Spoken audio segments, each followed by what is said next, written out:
Assalamualaikum warahmatullahi wabarakatuh. Palamitra anu dipihormat dina denget ayeuna simkuring Mang Augustin masih medar dongeng dina carios Anjar lawan Raja Bangsat, karya Ahmad Rustandi. Beralah urang lajeng keun kana dongeng dina lalakon Anjar lawan Raja Bangsat bagian ke-10. Sidarja Colohok. Nu lalajo pada hayang geuranya hukumaha tungtungna. Sanggeus tonjokanana teu hasil sidarga maksudna rek ngagabrug, lantaran milikana dedegan musuhna nu leuwih leutik upama gelut galungan siga puyuh teh manehna nguntuk. Barang sebrut ngagabrug, nu digabrug les nilep keun awakna, molongan kana pelangkakan sidarga. Sidarga anu besekel sagede munding kaburi teh dijaul keun, pungka aluhur, ana gejret teh gebru nambru. Asa remuk satulang-tulang, tapi ku sidarga teu dirasa, korejat Dewi pasang. Kendang dipadungdungken. Sup leungeunna diasup keun kana sakuna. Kunu lalajo maah teu katara, naon nu dicokot ku sidarga tina sakuna, lantaran kacidarikitna jeung rikatna. Tapi pikeun Anjar anu panonna geus dilatih, naon nu dicokot tina saku sidarga teh geus kanyahoan, tuluy manehna gengalayang.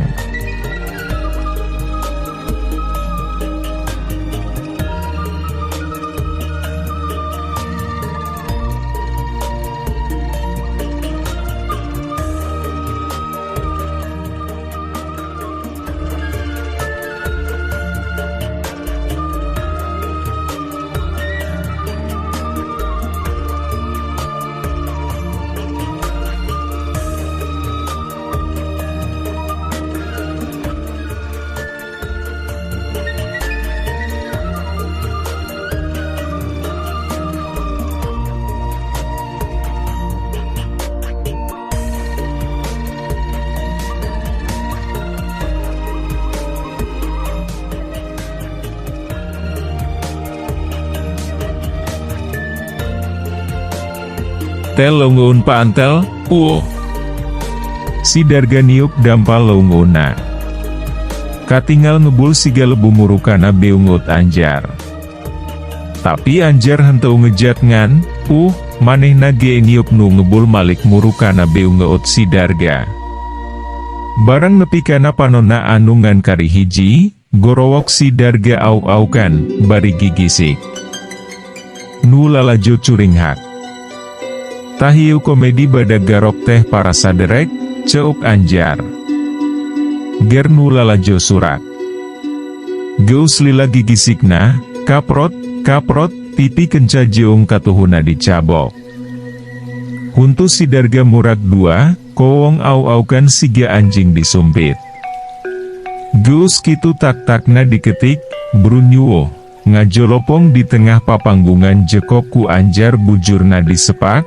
Awak sakitu gedena, kuduna maangan ukur ngisek, tapi teuing ku naon barang jedak peng ngalayang siga kapuk katebak angin, ngalayang keluar ti pakalangan.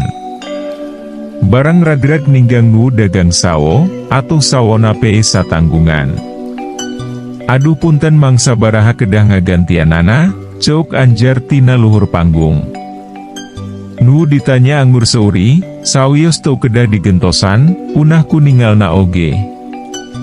Barang keur ribut, nu lalajo ngaronom hayang nyaho kumaha nasibna sidarga, ti tukang eun aya nu nyelendep teu antaparah Dewi, regieng sidarga dipanggul.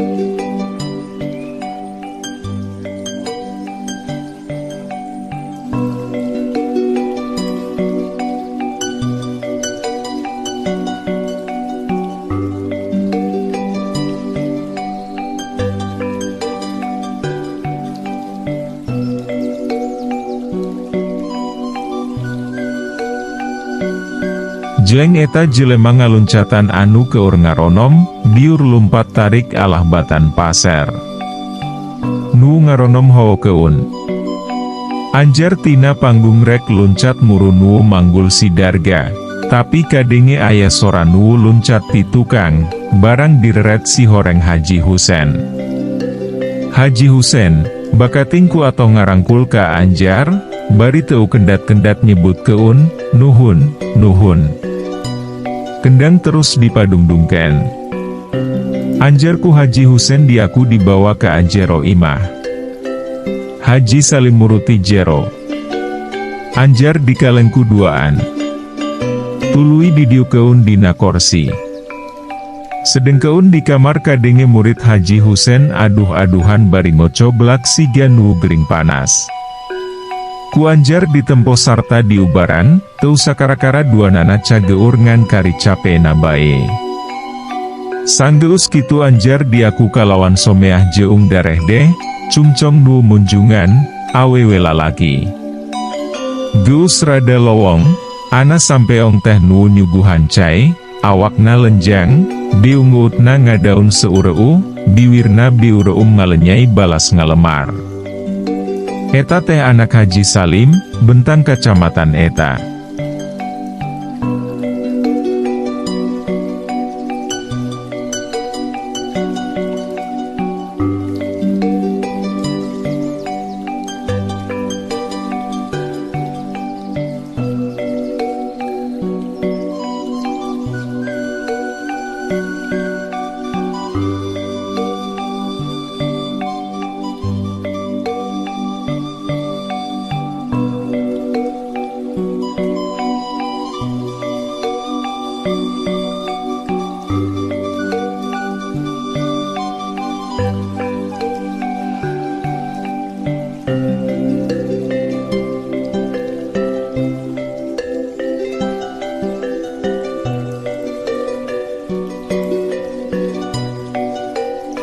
Tita tadi teu indit-indit nyaksian nu keur padungdung. Lanjang ampuh timpuh, tapi singer jeung nyantana. Anjar ngarenghap, rei beungeutna beureum. Kitu Dewi anu nyuguhan lalawuh. Barang kaadapur Nyi Lanjang pada ngagonjak dumeh nyuguhan nu anyar pinanggih. Nyi Lanjang aluman alimen atau bari era, da teuing kumaha rarasaan teu puguh-puguh bet hayang dijang jaruh keun ka adinya. Kaamanangait keun kincir, si horeng ka anu ngari. Kaamanangait keun pikir, si horeng ka anu anyar pinanggi, ceuk Mang Emat tukang gogonjakan. Aeng, ceuk nu keur marasak. Nu digonjak ngajawab, si Mamang maah. Api-api jamedut, padahal maah hayang diterus keun. Mang Emat nyaho kana hate nu ngora, gogonjakanana diterus keun, kaamanangait keun belat, tah kait keun diukeut kitri. Kaamananya iti belat, si horeng ka ujang santri. Aeng, ceuk nu marasak. Di tepas sareup, Anjar ditanya ngaran jeung ti mana padumukan. Ku Anjar ditetek dicarita keun satara basna, ti mimiti kabur nepi ka agu guru ka Akiai, ewoh nu kaliwat kabeh dibalaka keun ka Haji Husen. Barang ngadenge Kiai ngesti, Haji Husen ngarenjak, sabab eta teh tunggal batur saguru. Baheula basa keur diajar silat, guruna boga dua murid anu calakannya eta murid kahiji Kiai ngesti, ngadi ka Haji Husen, ngan umurna pajauh pisan. Anak itu mah urang teh lain nu sejen. Mama kacida ngerasa kahutangan anakku ujang, sasatna geus dijait tina balumbang wiwirang. Kulantaran ujang geus pahatu lalis, upama ujang narima, mama hayang ngangkat ujang jadi anak, rek diurus rek diaku siga ka anak sorangan. Kabeneran mama teu boga anak. Gancangna carita Anjar narima kana sagala nu diusul keun ku Haji Husen. Anjar jadi anak kukut Haji Husen. Kaayaan harita diterus keun, nu kaul eyak-eyakan nepi ka subuh. Nu lumpat ngajerelet, boh nu manggul boh nu dipanggul duanana di baju hideung, pangsi hideung, di beber hideung, tambah-tambah budi maleuk mauk, atuh teu pati katara. Ngan kadenge masih awauhan, adi, aduh tulang tonggong asa potong. Nakawas budak bae make gegerungan, ceuk nu manggul bari terus ngabecir.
Sabenerna nilikana dedeganana, anu dipanggul teh leuwih gede batan nu manggul, tapi nu manggul tonggo ngabelecet siga anu hampangon pisan.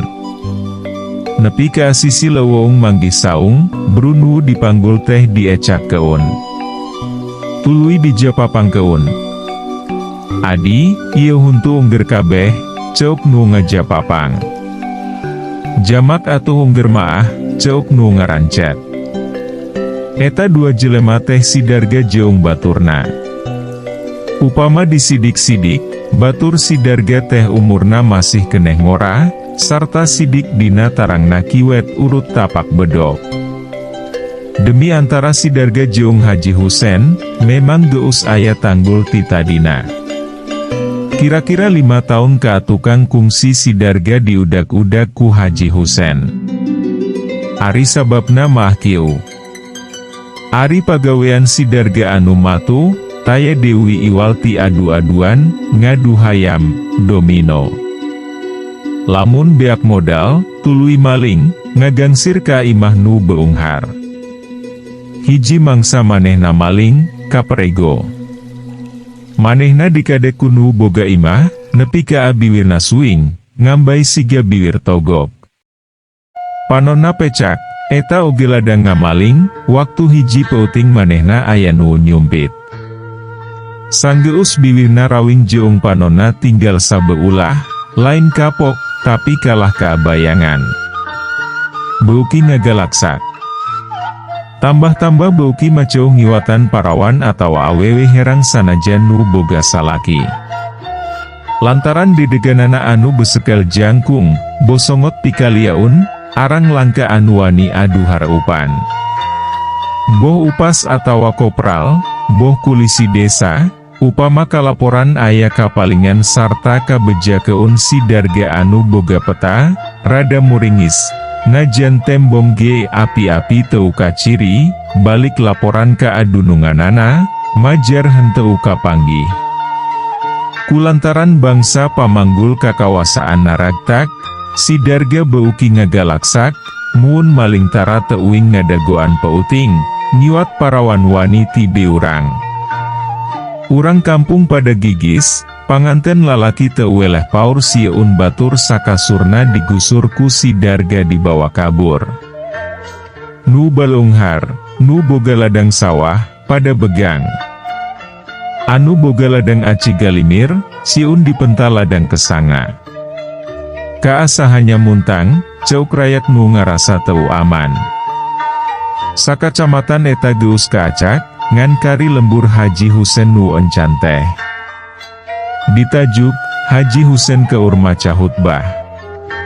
Kulantaran saguru jeung Kiai ngesti atuh dina hutbahna geus henteu ku basa Arab sagemblengna, tapi diterangkeun ku basa Sunda.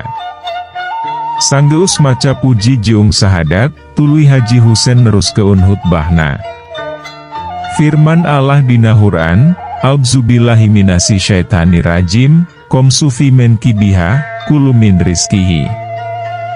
Jong lalompang maneh di bumi Allah anu ngampar ieu, sarta perak dalaharku maneh rizki Allah. Waktosna seep. Caak hanca.